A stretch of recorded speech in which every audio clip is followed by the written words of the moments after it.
You're listening to the Classic Gamers Guild podcast. This makes my nipples hard.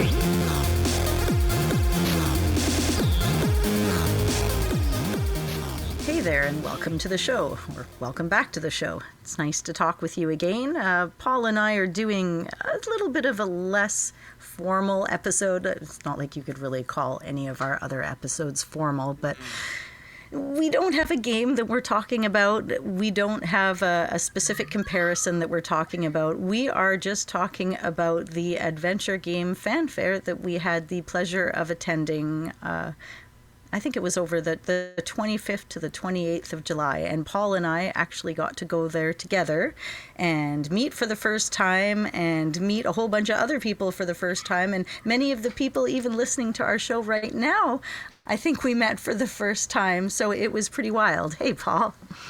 Hi. There was the 26th to the 29th. I'm sorry. I know it doesn't matter, and I know it's over with, but, if we don't abide by some sort of rules, we will descend into chaos.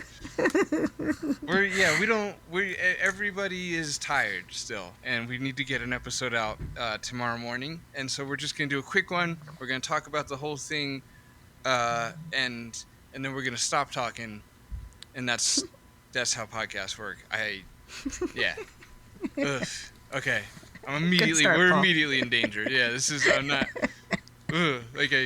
I kind of want to restart the whole episode, but I think we'll be okay. Depends on the next thing you say, is whether or not we start over. So let's see how you do. So I caught a boat to Tacoma from Canada to America. This is the good stuff.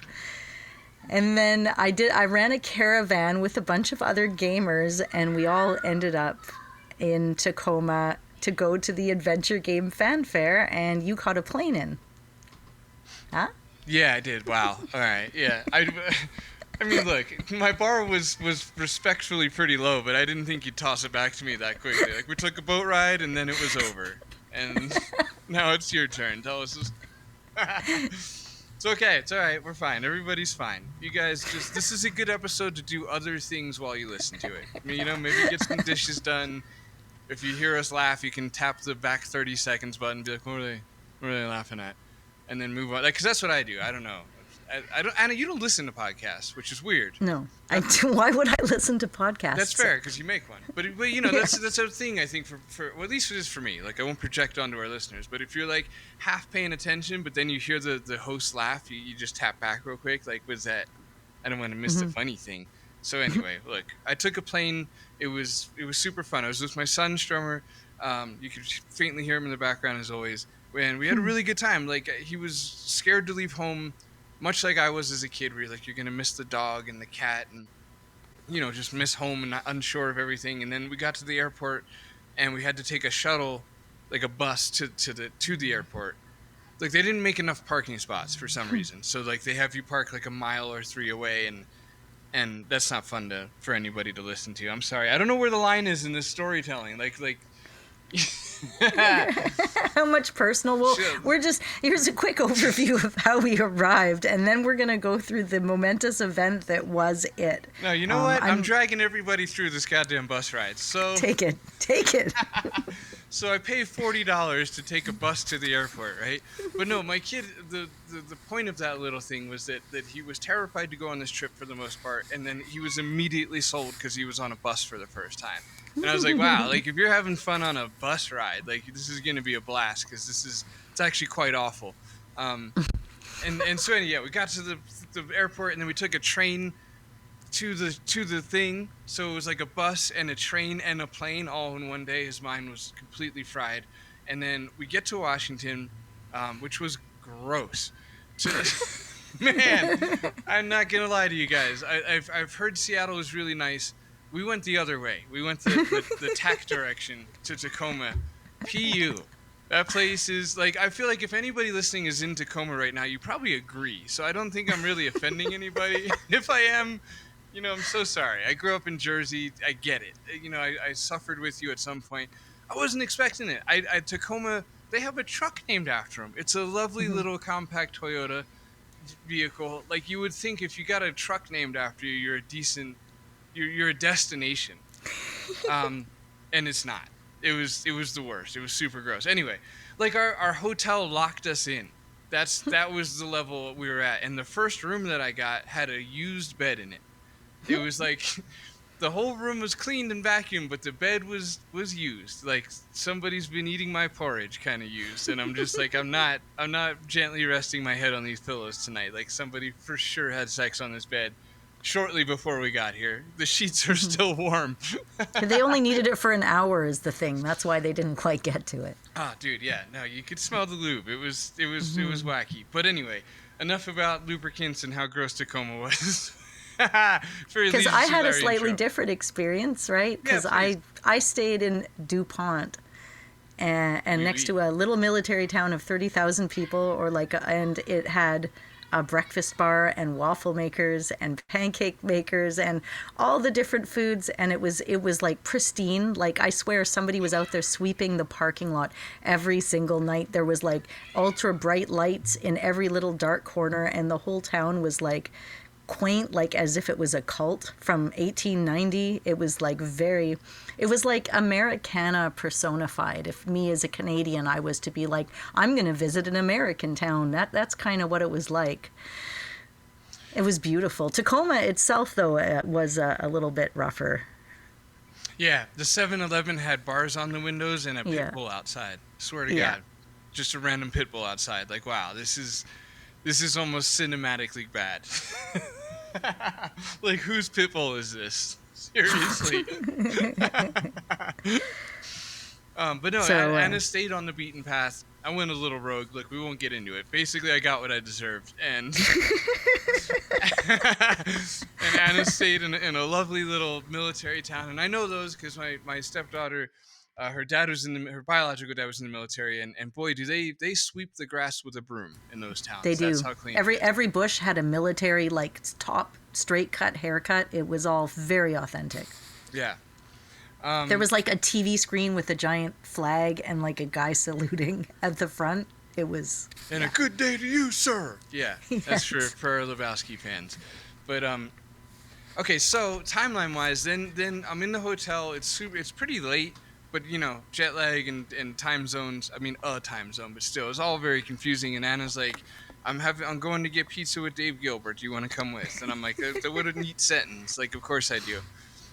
So I paced around the hotel room while just downing a slice of pizza for breakfast, like a 9 p.m. breakfast. But I was like pacing while I ate it so I didn't get tired. You know, you can't sit and eat or you're screwed. And I was already eating the pizza when I got this message, or else, you know, I would have yielded. But anyway, so then we go down to meet, Strummer and I go down to meet Anna and her husband and son. They know the names, right? James and Jacob. And I thought it was just you guys and Dave. But when we got there, it was like everybody that I've ever known was all there. And that was fun. That was a good kind of overwhelming. It was great because as Paul and I have never met each other before, so it was like, oh, we should probably get this part over with. And we had a chance to finally meet and say hello to everybody else at the tables. And there was pizza and drinks that took a long time, but there was a lot of people to serve. And it was kind of a wild time. And I was right. Dave Gilbert was indeed there. Yeah, exactly. She wasn't. That was true. That was, yeah. I didn't make that part up. It was super cool. We kind of agreed pre-recording that we would try to avoid naming names because we'll inevitably forget them. And you don't want to forget anybody because every single interaction was super cool, especially when it comes to people that came up to us and said they listened to the show and things like that. So I don't want to mess that up. It feels pristine, those relationships, and we should keep it that way without forgetting the one person. They're like, wow, fuck you guys. I loved everybody that I met, which is a genuine statement, except for one person, and I'm not going to tell you guys who it is. So just know, I loved all of you, except for one of you. That's not true. That is true, actually. That actually is true, but it's not one of our listeners. It was just for fun, the little trickster in me is causing trouble right now. But yes, we met. Yeah. Trickster's been running a little wild this month. We could get into that with the panel thing later. But we met for the first time in real life after like at least what 4 to 6 years or something. What was that like? Something like that. It was. What's that? Did you ask me a question? Yeah. What was that like for you? Was it Oh. how weird was it? It was like not weird at all. You were exactly as tall as I figured you'd be, and you looked exactly like I figured you'd look. And, Strum was there, and it was just very easy because I'm such like I don't know, like I've had boys, right? All my kids are boys and Strum's a boy. So it was all just very natural. The next thing you know, we're just best friends, and then Paul and I proceeded to ignore each other for the whole weekend. It was perfect. Right, yeah, that's true. Now that we've seen each other, and people kept saying, we're going to get photos of you guys, and somebody's like, we're going to record you guys talking together, and we're going to all this stuff. And we're like, yeah, no, we're totally game. Get us both in the same place for sure. But it turns out we're both such social, busy people. And there was just so much to do between the panels. We were both hosting the contests and whatever else, and running the booth, and having kids and family with us, and just general setup, that it just got to be a really busy weekend, which I loved. I loved every minute of it. Paul, I think you did too. I do. Wow. Okay. Yeah, that was very hot potato of you, the way you just handed that over. You're welcome. Not even with the question, as per usual. Oh, It's my take this MO. shit. Say some more shit on this. Here you go. It was no. It was. I was joking with everybody, saying it was super weird meeting you, but it wasn't. It was just a fun. It was a fun joke along the lines of like, when you wait too long to ask somebody what their name is, and then you can't. I was like, exactly. we waited too long to meet in person, and now I can't even make eye contact. But no, it wasn't like that at all. It was.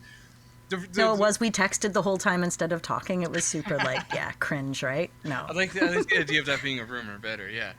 But it was, that's as a soon fun as we one. met, I'm like, oh yeah, we talked all the time, and throughout the years, like Anna's my like, she's even the person I'll be like, does this outfit look okay? Like we send each other ridiculous amounts of mundane life stuff that there was nothing left in person. Like I think I'd even seen all the angles. There wasn't even like a weird facial angle that I had, that we hadn't seen yet. So that was that, and that was fun. Yeah, we got to meet everybody, and I think my two, it's weird. I don't know anybody in Colorado except for like kids, teachers, things and stuff. But it's like I don't actually have any friends here really. So like, and all my friends were there, and so that was something.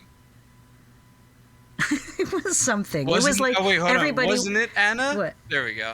That's there's the gee, potato. Paul, it sure was.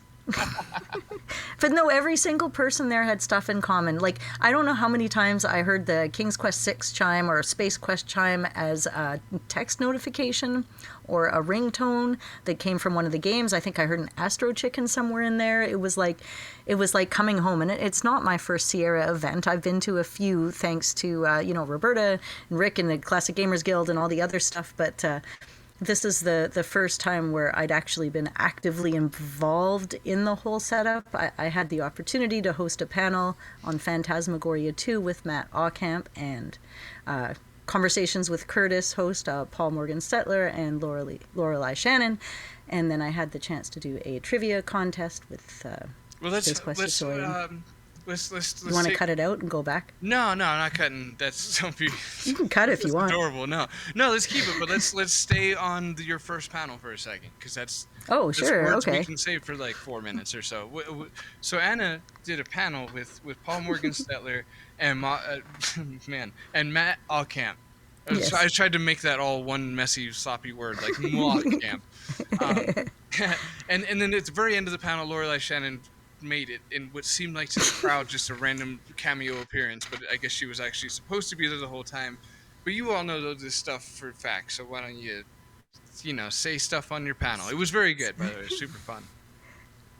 Thank you. It was great, actually. Matt and we threw away our whole script because we just had Paul Morgan Stetler at the beginning, and so we were like, well, we're both podcast hosts because, of course, Matt hosts the Savior Game podcast with Pushing Up Roses, and since we're both podcast hosts, we can just like take this and make it work, and we did, and we referenced notes a little bit, but it was championed really well. We got some great information, had some great talks. The panels were all put on YouTube. You can watch them at the Adventure Game Fanfare at the Hotspot on YouTube in the live tab. And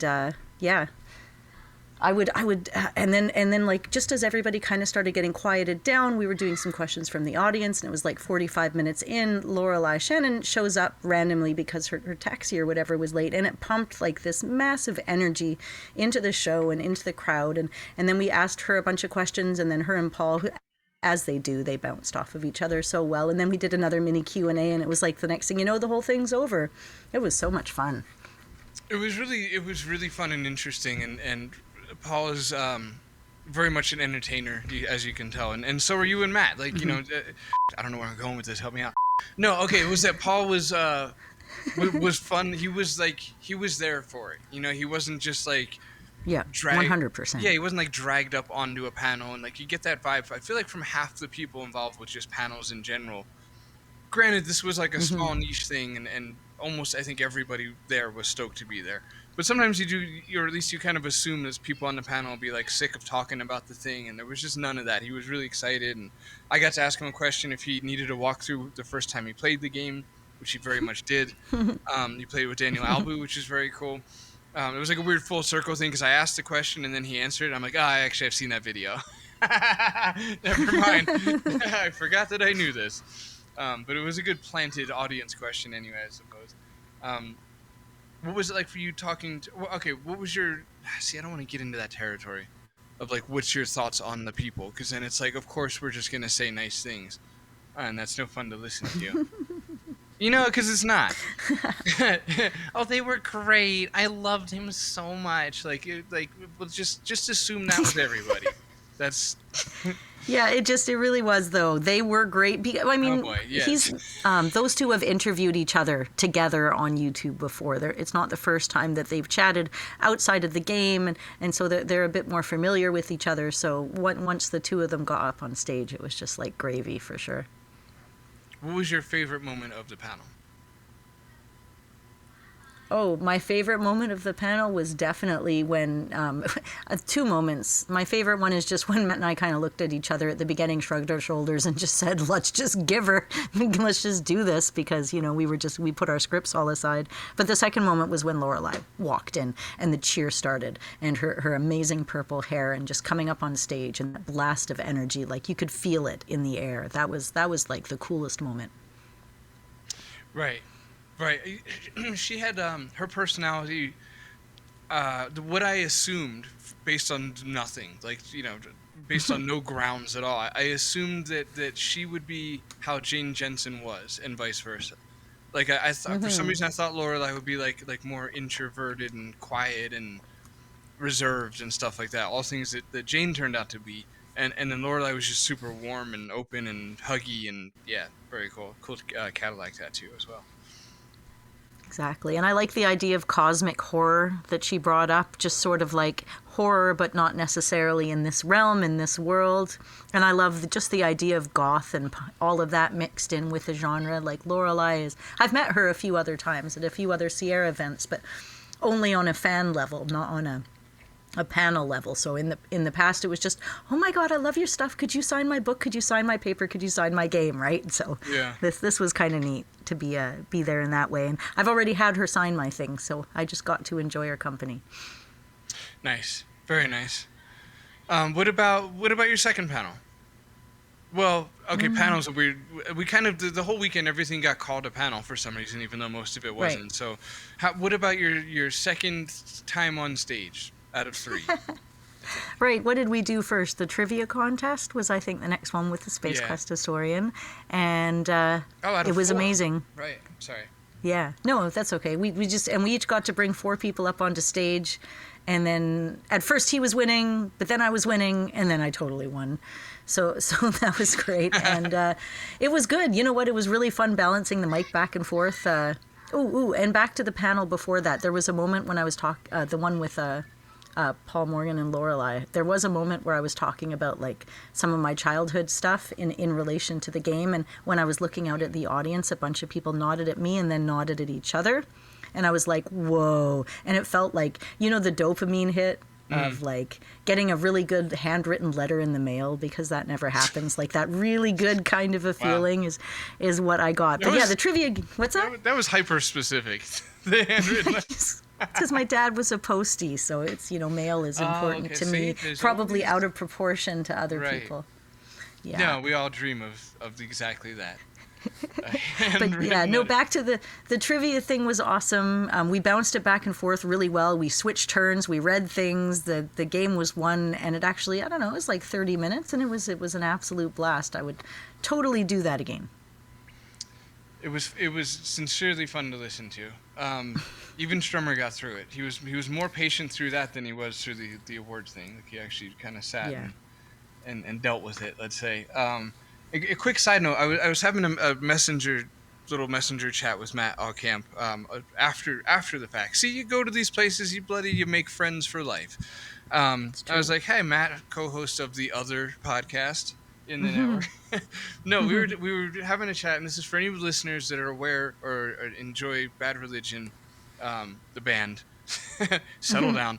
Let's bloody not get political or whatever.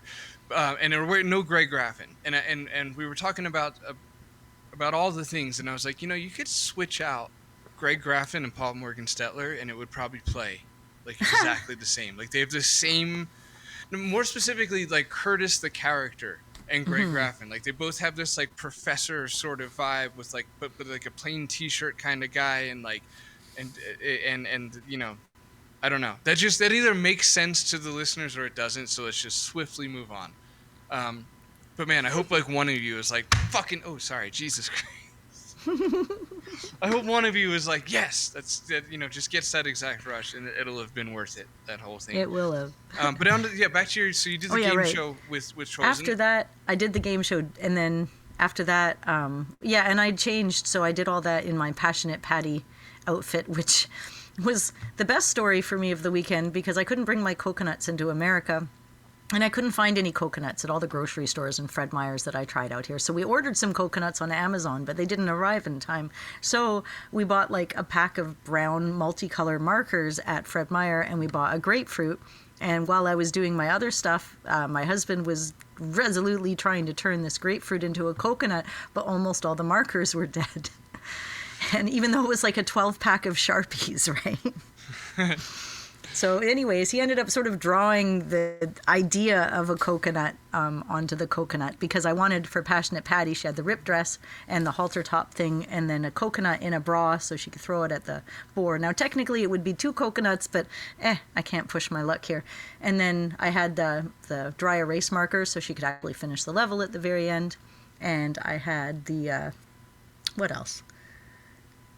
I didn't end up having a joint because I know she smoked a joint, because if she had that, she would have died. But yeah. Anyways, it was fun. I couldn't help but notice you name dropping Fred Meyer a few times back there. It's very big. They had a jewelry store in it, Paul. They had a liquor Canadian store. Thing? I've never heard of a Fred Meyer. Like, they're here. I've never been in one. It's an American thing. Do you not have Fred Meyer? I don't know Fred Meyer. It's like it's like the Costco of grocery stores, I think. It's very much not, because I've never heard of it. I've lived in several states, and I've never once. I mean, California, Florida, Jersey, Colorado. That covers. Must be West all Coast. the regions. That's okay, funny. Well, I was just curious. For those listening who wondered about the coconuts and what they turned out like, it was very much, if you could picture this, picture an orange with a little bit of brown on it in a few places. That's what the coconuts look like. And then Anna texted me before we'd met that day. She's like, something, because we're both like rushing to get out our respective doors to the thing, because being on time is hard. And she's like, something. I have to get coconuts. And I'm just like, what? Like, I'm like, do they not I went through this whole mental trip on the ride there. I'm like, I guess they don't have coconuts in Canada? So it's like a big deal to her to get them while she's here? Like, but they're not even that good. Does she know they're going to be a little disappointing? And like, they are disappointing. disappointing. I didn't realize it was for your costume. So that was fun. So after I had the costume together, I got to host the costume contest with Gareth, which was, he was dressed as Leisure Suit Larry, as you'll see in the pictures. It's he did it, the best costume ever. It looked fantastic. And then there was only so many people in costumes. There would have been more, but flights were delayed. Long story short, everybody was a winner. Gareth just killed it. It made the whole weekend so surreal, because he was often in the Leisure Suit Larrys. Yep. So it was just like you'd like walking down the hallways and you'd pass Leisure Suit Larry, and then you'd go to pee and be like, "Oh, hey Larry!" Like I went into the green room to get changed, and he was already in there as Larry might be, like waiting for people to get changed. I mean, sorry, Garrett's, he wasn't being nefarious or anything. He was just, changing himself or whatever. But it was just funny. You like go into the changing room for like a moment of privacy, and there's Larry like creeping around. Sorry, Garrett. He wasn't creepy. He was dressed as Larry. It comes with the wig or whatever. But man, he nailed it. Full commitment, full send. Gotta respect it. Yeah, it was amazing. And that was really.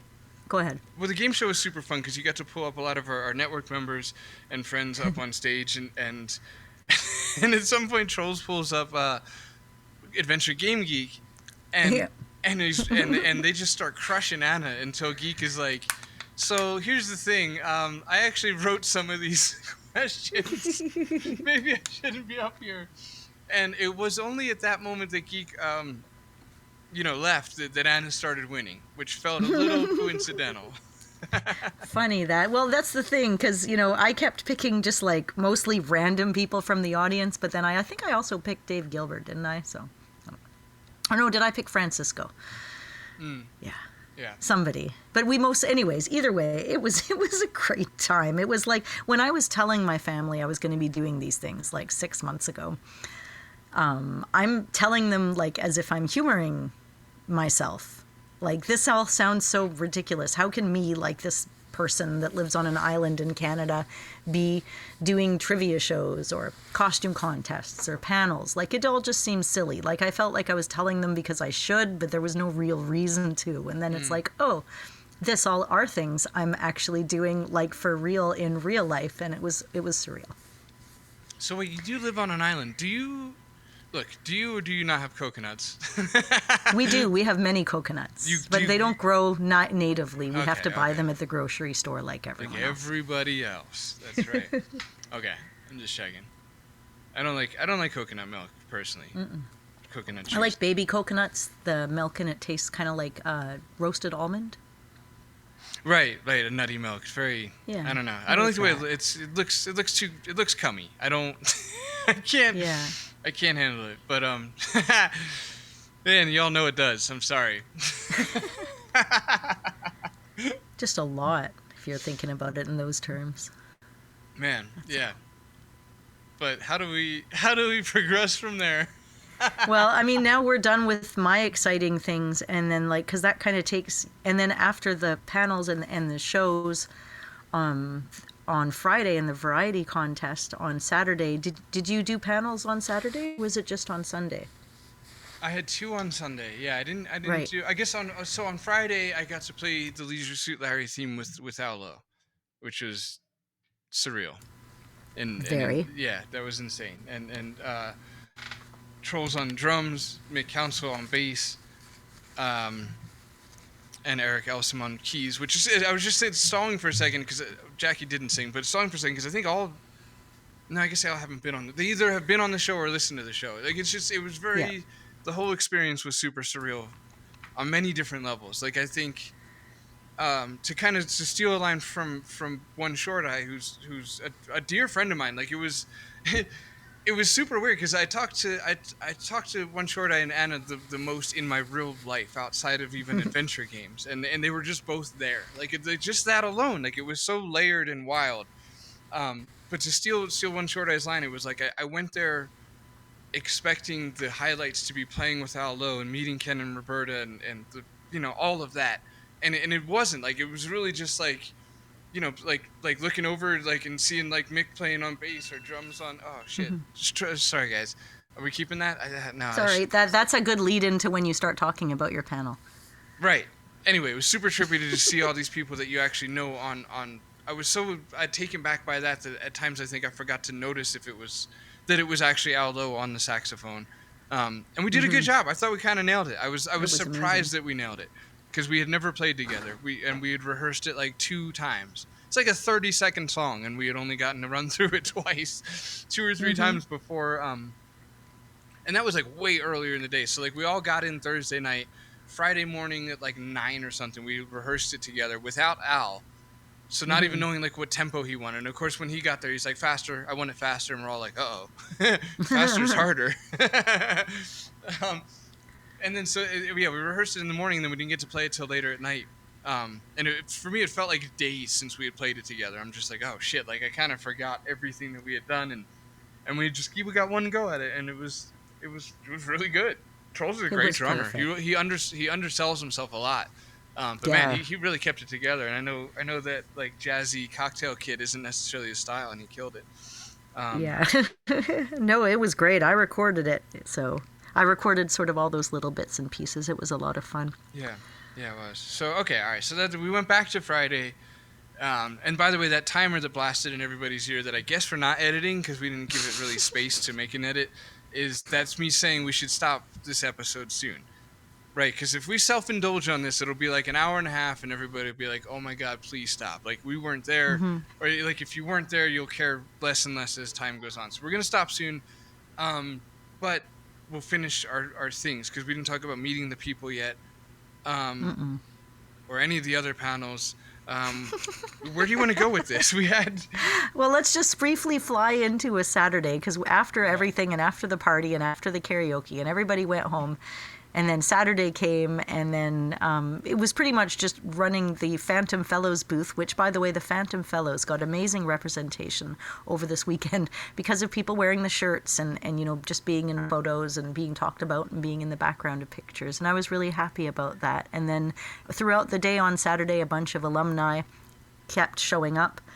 So I was taking pictures of them on the stage, and then more and more of them kept showing up. And the next thing you know, you've got, Mark Crow and Roberta Williams and Ken Williams and a million other people that, like, I'm going to miss saying their names unless I go into this list here.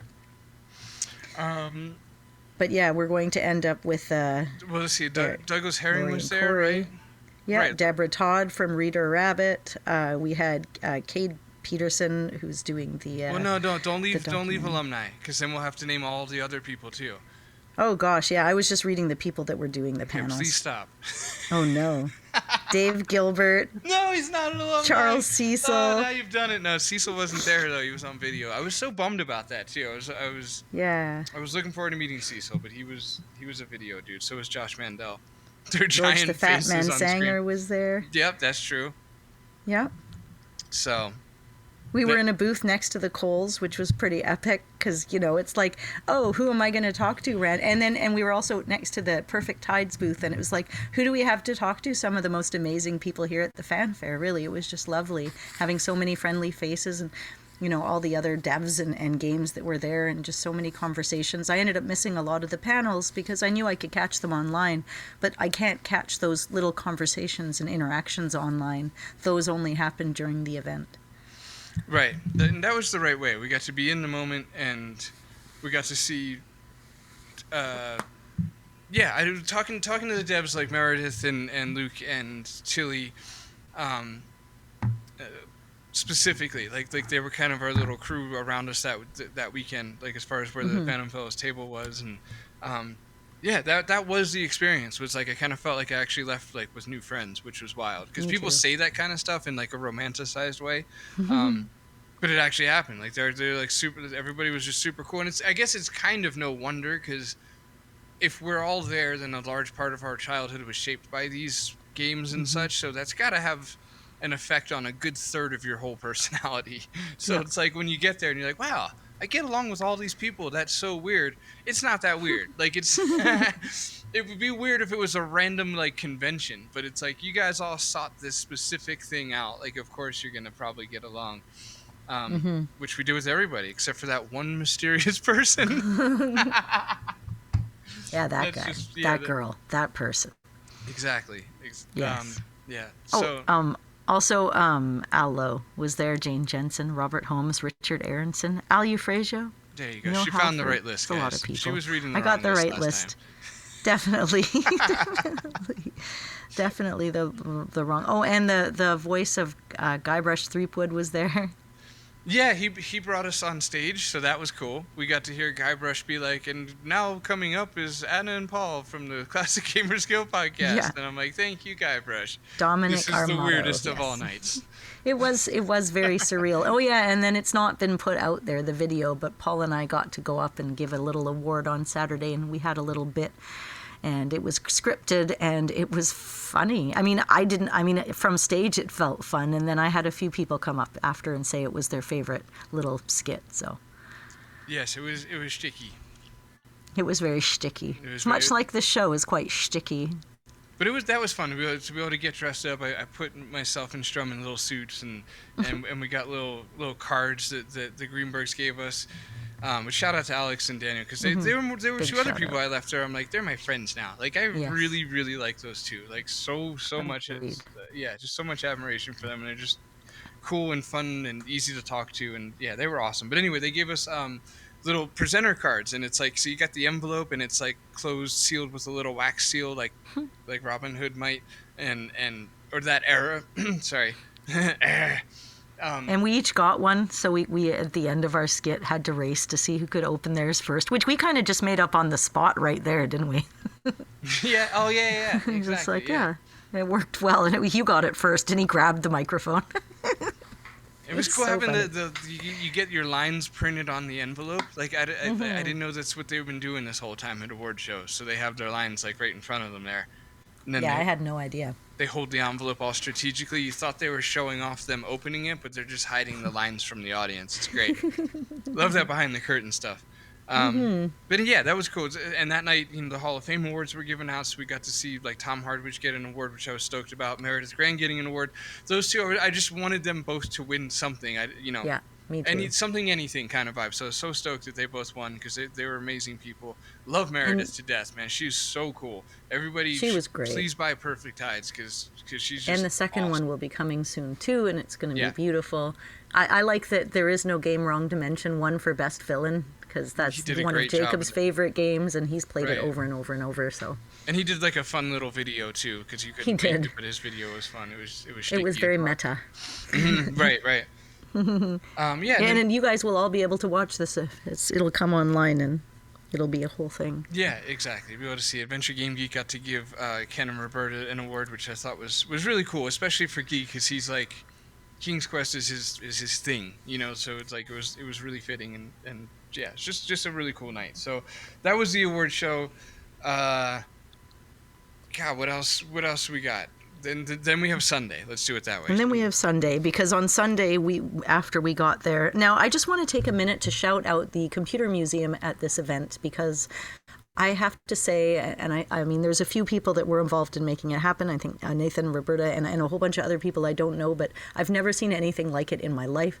Not only did we have museums and displays of current big box games, I was able to contribute a few Tex Murphy games myself, a Pandora Directive, and the book.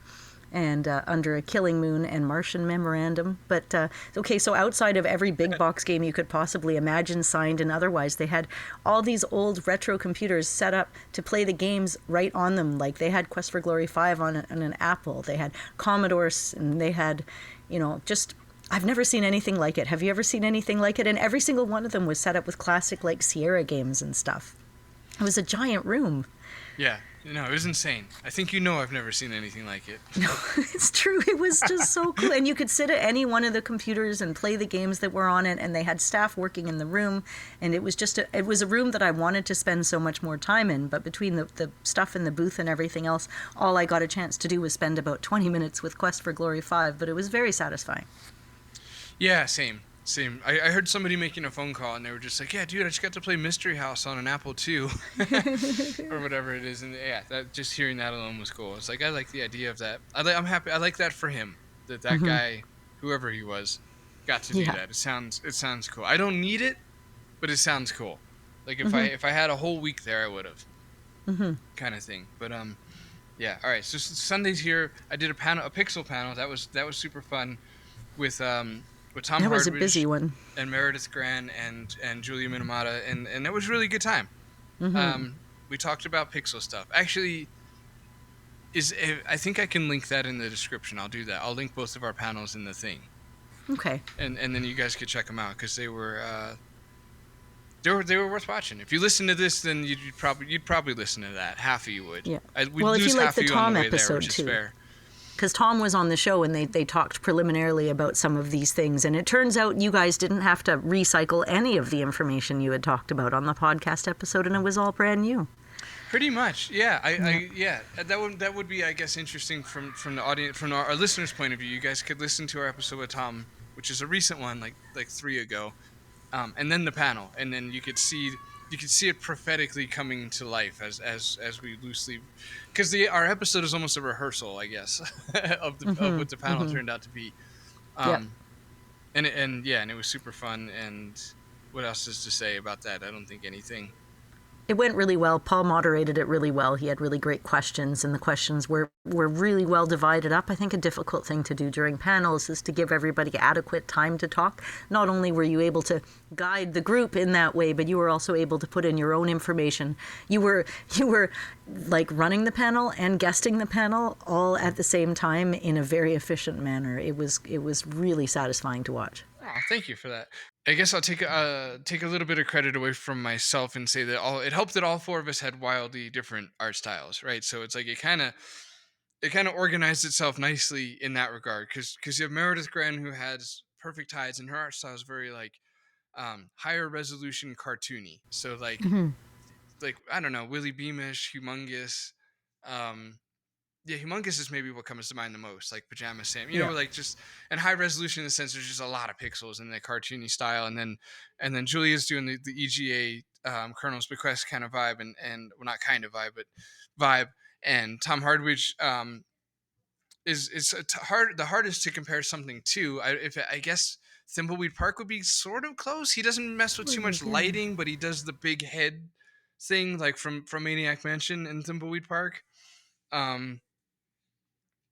Whatever. The point is that we all had different resolutions and styles, so it really lended itself nicely to that kind of discussion, because it's like, And Paul has the big chonky pixels. big old chunky ones, yeah. Anyway, so yeah, the panel went good. Oh, I did.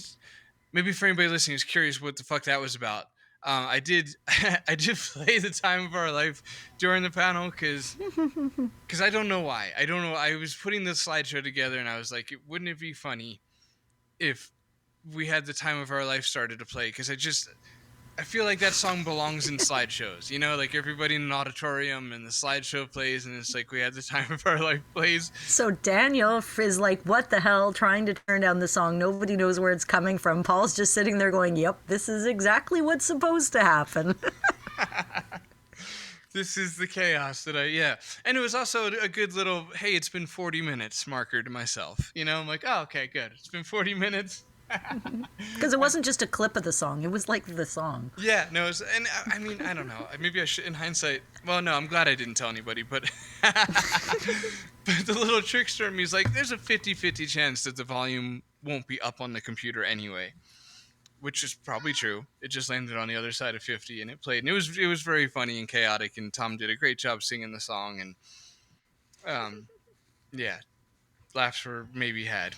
And then I got to take the microphone around, which I had a lot of fun with because I learned the technique. You go and you get a person to ask a question, and then while the question's getting answered, you look for another person to ask a question, and then you're standing there ready for the next question. And I got to do that for a couple of panels. And I wanted to do that for your other panel, the Summer Days panel, but they didn't have enough microphones. Yeah, well, no, it was lovely that you did that, because it was like you jumped right into co-host mode, podcast-wise. It felt very just familiar and comfortable. Like, okay, Anna's going to take questions from the crowd, and one of the questions was nice because it helped me to articulate something to myself that I didn't understand, and it came from Guybrush. It was Dominic Armato's question, but I was like, "Yes, I will take your question, sir." Yeah, so weird being, again, surreal being asked questions like, you know, from somebody like him. You know, just about like low resolution portraits in Pixar, and I was like, you know, I think I know that I'm a better writer than artist.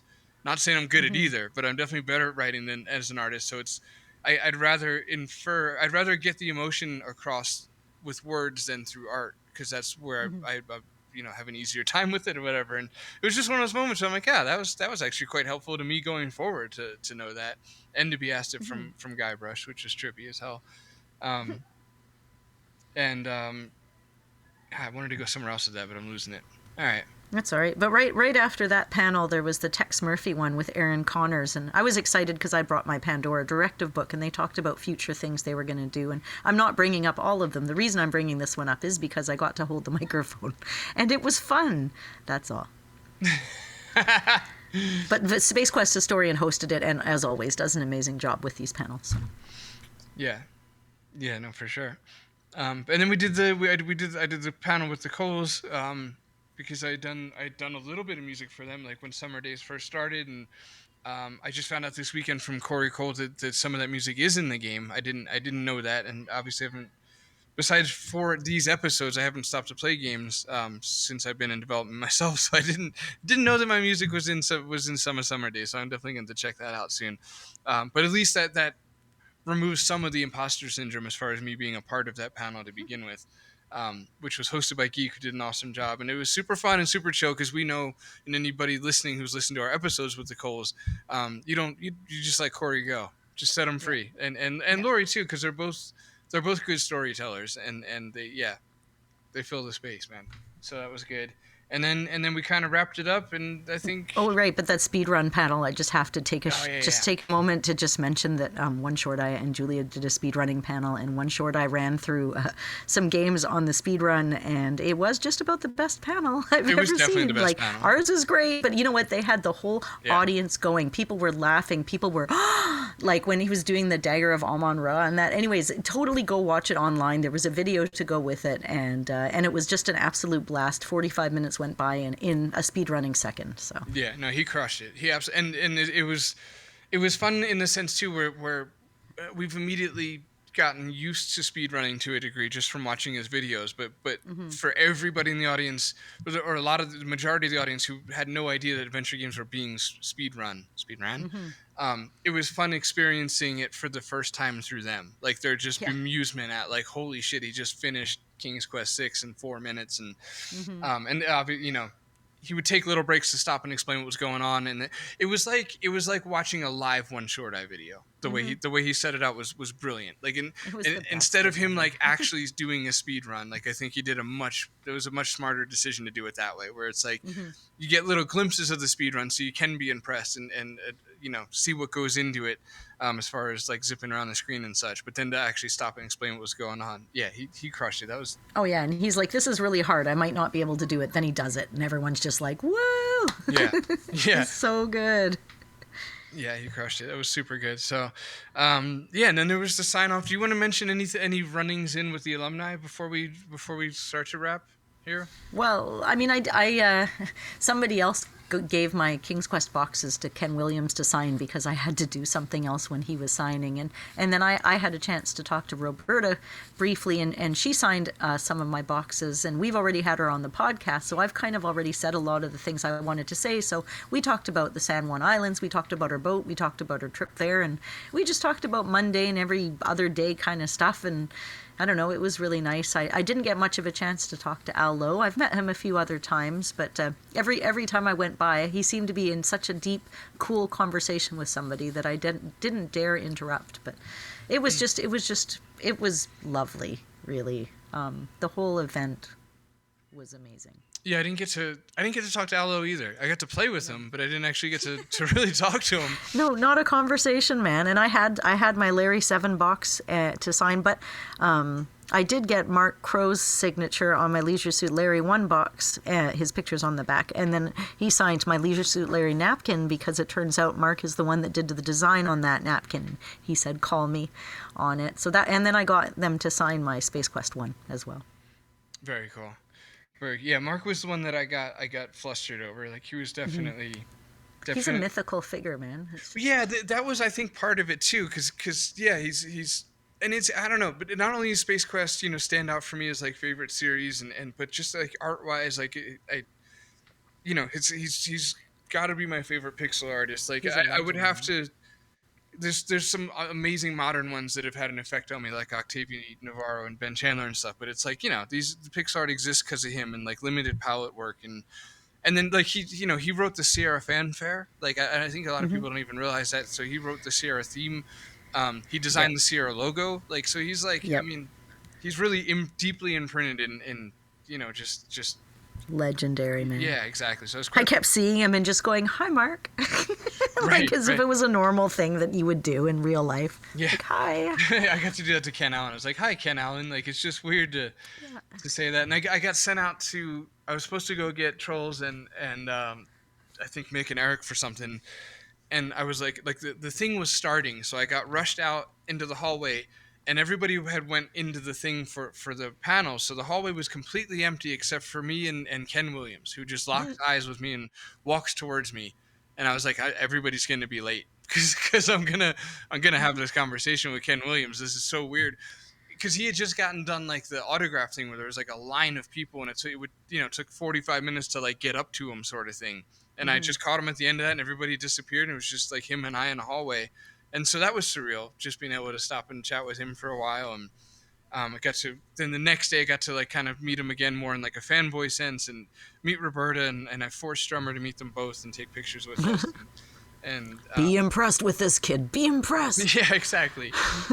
um, and yeah, all that was just amazing. And Robert Holmes was really really cool. Got to talk to him about synths and just it was super fun. I think I'm out of stories besides just like vague recollections at this point. So I'm done when you are.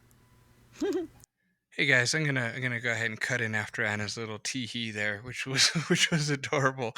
We had some technical problems that I just see now trying to edit this, so I'm just patching our ending in.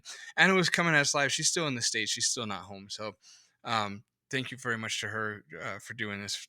And yeah, hope you guys enjoyed it. It's a bit of a throwaway episode. We wanted to get something out there because we'd already missed a week. And honestly, if we hadn't just cashed that in, we probably would have used a get out of jail free card on this week. But we want to give you something. It's a little bit of recap. We'll be back with our normal shenanigans next time. But now I'm going to say the things that we say at the end. Towards you. So check us out on Twitter at CGG Podcast, at Phantom Fellows. We're a page in a group on Facebook, the Classic Gamers Guild. We're also on Instagram probably and YouTube for some reason. Send us a mail. We have a new email. So if you've emailed us in the last 2 months, please send it again because I don't want your time to have been in vain on whatever email you might have written 6 weeks ago that we didn't get. We had a problem with our email server. I'm just going to say words like host, client, billing, and I don't know, billing doesn't fit. Look, we're seeing other email providers is what's happening. So you can email us now, mail@cggpodcast.com. And it actually makes more sense because that's our website anyway, CGG Podcast. So now it's mail@cggpodcast. I'm struggling with my G's. I'm a little dry mouth right now. I'm parched. Anyway, email us there. Check us out on Patreon, and a huge thank you to our people in that tier that Anna renamed recently that I don't remember. It's something like Biebery. I feel like it's like the believers tier or something. I wish I didn't associate that word with him being a 40-year-old man, but I do. So. Oh, right. So huge thank you to Gareth. I'm going to single out Gareth and Mick because we just got to meet them and hang out with them. And I love you guys both very much. And I really mean that, or else I would have just been like, thank you guys, blah, blah, blah. But you guys are amazing. And it was so much fun to hang out with you guys. So thank you very much to Gareth, Suit, Larry. I guess it would make more sense to say like Leisure Suit, Gareth, whatever. And Michael Council. I think he prefers Mick, though. I just went all the way across the country to verify that. That's not true. Washington's pretty close to Colorado. Whatever. Also, a huge thank you to Brian Manon. Check out Death Defying's music, which I still love. Brian, you're awesome.